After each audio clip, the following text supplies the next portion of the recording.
தமிழகத்தில் 10 மற்றும் 12ஆம் வகுப்பு பொதுத் தேர்வுகளில் அதிக மதிப்பெண் பெற்ற மாணவ மாணவிகளை தாவேகா சார்பில் ஆண்டுதோறும் கௌரவித்து வரும் கல்வி விருது வழங்கும் விழா இந்த ஆண்டும் மிக பிரம்மாண்டமாக நடைபெற தயாராகி வருகிறது. கடந்த சில ஆண்டுகளாக தமிழகத்தின் 234 தொகுதிகளிலும் முதல் 3 இடங்களை பிடித்த மாணவர்களை தேடி பிடித்து அவர்களுக்கு சான்றிதழும் பண ஊக்கத்தொகையும் வழங்குவதை முதல்வர் விஜய் ஒரு வழக்கமாகவே வைத்துள்ளார். ஆனால் கடந்த ஆண்டுகளைப் போல கட்சித் தலைவராகவோ அல்லது நடிகராகவோ இல்லாமல் முதன்முறையாக தமிழ்நாட்டின் முதலமைச்சராக விஜய் இந்த மேடையில் மாணவர்களை சந்திக்கவிருப்பது இந்த ஆண்டின் மிக முக்கிய சிறப்பு அம்சமாக பார்க்கப்படுகிறது. முதலில் கடந்த 2023ஆம் ஆண்டு ஒரு நடிகராக விஜய் இந்த கல்வி விருது வழங்கும் விழாவை தொடங்கிய போது அது அரசியல் வட்டாரத்தில் மிகப்பெரிய கவனத்தை ஈர்த்தது.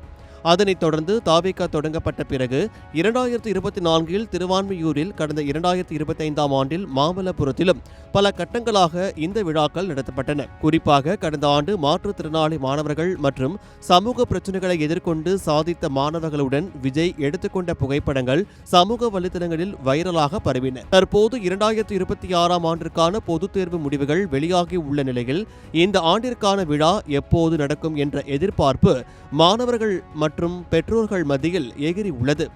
தற்போதைய நம்பகத்தகுந்த தகவலின்படி இந்த ஆண்டிற்கான தாவேகா கல்வி விருது வழங்கும் விழாவை வரும் ஜூன் மாதத்தின் முதல் 2 வாரங்களுக்குள் நடத்த கட்சி நிர்வாகம் தீவிரமாக திட்டமிட்டு வருகிறது.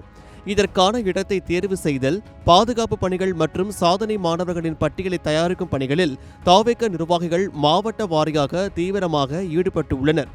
இந்த முறை விஜய் முதலமைச்சர் அந்தஸ்தில் பங்கேற்க உள்ளதால் முந்தைய ஆண்டுகளை விட பாதுகாப்பு ஏற்பாடுகள் பல மடங்கு பலப்படுத்தப்பட உள்ளன.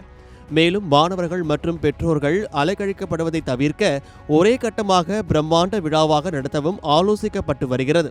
இந்த ஆண்டின் கல்வி விருது விழாவில் வழக்கமான சாதனை மாணவர்களுடன் அரசு பள்ளி மாணவர்கள், மாற்றுத்திறனாளி மாணவர்கள் மற்றும் கல்வியை தாண்டி பல்வேறு துறைகளில் அசத்திய இளம் திறமையாளர்களுக்கும் மேடையில் தனி கௌரவம் அளிக்க திட்டமிடப்பட்டுள்ளது.